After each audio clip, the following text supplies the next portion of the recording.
Well, good morning, everybody. It is Dave and my faithful cat Bo here on a beautiful fall day here in Southern California.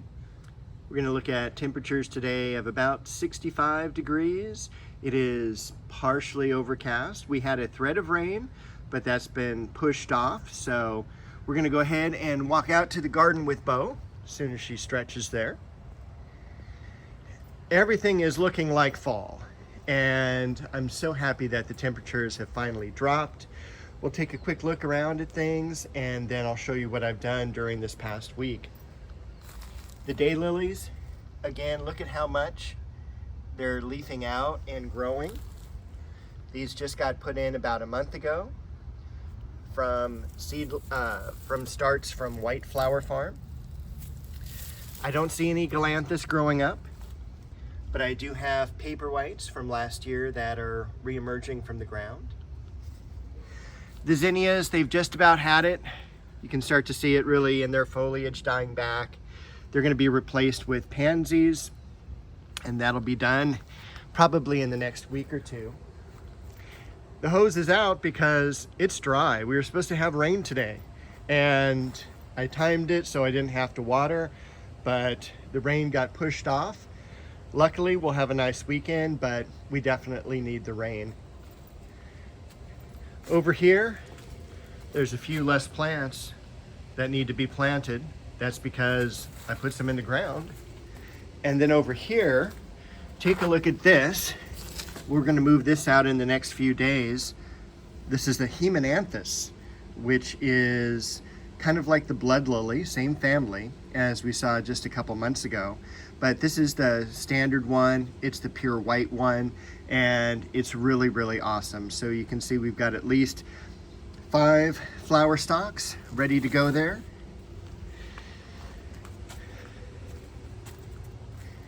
We've also got Bo coming along with us. We've also got the beginnings, and I don't know if you can see really a whole bunch yet, the beginnings of the leucojum coming up, and I'm really excited about that. This has probably been coming up year after year since I was working retail, because that's where I got the bulbs from. So late 90s, so 25 years at least, and really excited about that. This is one of my favorite plants, favorite blossoms, and it's very, very exciting. So I'm going to clear more leaves away, and so where you can see the whole kind of, I've got a curve of them coming around the crepe myrtle tree.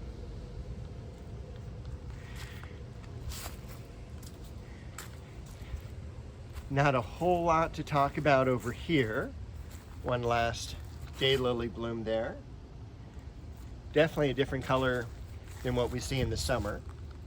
A few impatiens. The variegated alstroemeria, which again, I kind of need to clear off the debris and surroundings so that can grow unencumbered. Huge columbine plant back there. You can also see how much the scented geranium has spread. Acer shishigashira. The pomegranate, look at that beautiful yellow as the leaves begin to drop on that. That is really some stunning fall color. We still have the Magnolia Solangiana Elizabeth. And over here, I've done some work. So back here in the corner, I've been working on the ivy, cutting that back from the top of the fence, cutting it back to the fence, so very few critters want to be in it during the winter time. I have done my first official pruning, and you can probably not even see it up against the ivy here. So let's move around. Over here, you can kind of see the branches of the Japanese maple, the bloodgood, and that has been cut back. Most of the leaves had fallen off, and so I just picked off the last few leaves, kind of aired it out, and so it's got a nice, beautiful branching structure. on the inside, and that's all done. So that was kind of exciting. I did that at the end of last weekend, my very first fall pruning of a shrub. Definitely got me in the mood to do more. Over here, I cleaned up the clivia, pulled off a lot of the older leaves from down below at the base, added the penguin pine right here. That's one of the gardenias that was here. We've got one of the Japanese maples that stays low. This is one of the ones I got from MrMaple.com, and I can't remember the name except that it was Japanese. And so I would probably butcher it anyway. This I planted back here in the corner. I always was wondering, what should I put back here? This is the Heliotropium Ecuador. And look at that bloom. It has a great fragrance to it. Look at all those blooms coming up as well. And I thought that would look really nice back here in the corner.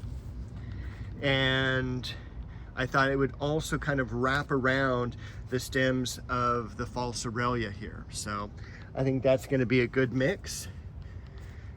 Our yellow leaves and beginning to drop on the Chiananthus tree. This bloodgood over here, I guess, is more protected, and so it hasn't really dropped the amount of leaves that this one did. So this one I'm not pruning yet, and I should have given you the date. It is November, if I knew the date, I think it's the 23rd today, 2024. And with this here, we're looking at probably another few weeks at least. It just hasn't dropped any leaves. So this is something I would not prune at this time. There's still a lot of photosynthesis going on, and you can kind of see the leaves themselves will tell you when it's time to prune. If everything was like this here, yeah, they can come off. But everything else here is looking so nice. I'm gonna leave it. Other things I did this past week, we're in the rose garden, and this is my next pruning job, which is the dogwood. Dogwood looks probably the best it has all year, at least the past 6 months now that the leaves have fallen off. And here, probably just take off a few of the crossing branches. You don't want anything like that. We're going to leave the best one. Any branches going toward the inside like this here, that'll be pruned off. So you want a nice vase shape, generally speaking, on your trees, and that's a rule of thumb that I go with. Over here, everything's looking pretty good. Cousin It has been in the ground a couple weeks now. Apple tree beginning to lose some leaves. I did cut some of the branches off that I knew I was going to cut off anyway to help ease the pruning. I do have to take more of that creeping fig off of the fence, so that's nice and clean back there, because I do want to paint the inside of the fence. Everything's about the same, except there's a huge gap over here, and probably this is the best angle to get to it at. This is the Leonotis plant. This is just stage 1 of the pruning, so I'll probably do a little bit separate adding in a later video of me pruning it back in the different stages and just showing you how far back this can be pruned.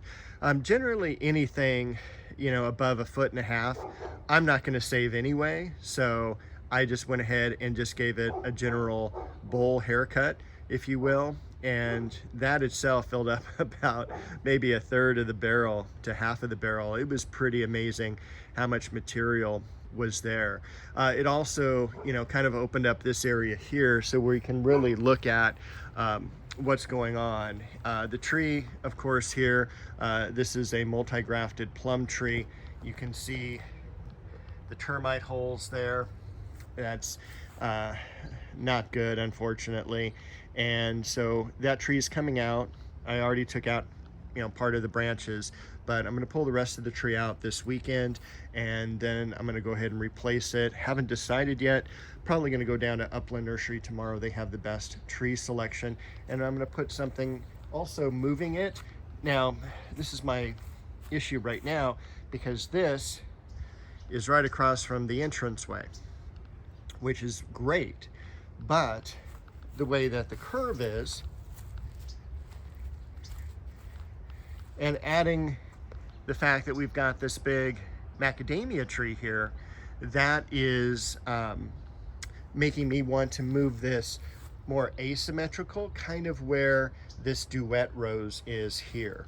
So I may end up moving the duet rose somewhere. Don't tell that to the duet rose. Sorry, duet rose, because this is one of the best blooming roses that we have in the garden. And putting a tree here. So it's still moving around in my mind. That will also help balance out too, if we move it over there, the freedom for the sweet olive to grow, because that's going to get a couple more feet tall, and that can be trimmed to almost a tree-like pattern as well. And that's kind of what I want to do, to give a little bit more room here, and that will balance out that tree to the crabapple, and then to what will eventually be here. So we'll see. You'll definitely see that in a later video. Cherry tree. Those roses are spent now. Also have the beautiful yellowing here on the apricot. Those leaves are falling off. I need to prune back the sweet bay tree, the Acer back there, the red dragon, that's pretty much losing all of its leaves, so that's probably something I can prune back as well this week. That's just done so terrific in the garden and where it's been, so I'm really excited about that. The dwarf mugo pine, also just doing great, probably one of the better things of this past year. Speaking of which, this is episode 51, so one more and we complete this season, and we move on to season 3 of the garden videos, and I can definitely take a look back and see the growth of the garden and these plants and everything, and that's really kind of why I'm wanting to document everything. It's a beautiful scene there. That I think is about where I'm going to stop today. I'm just going to take you through the backyard, and that was it. I'll show you more of the front yard next week, and I also bought some bulbs. So I bought some bulbs from Bluestone Perennials. They had a clearance sale where everything was kind of like 30, 40, 50% off. So I should be getting those in the next day or two, and I will show you how I planted them next week. Bo and I wish you a very happy week. We'll see you next Saturday.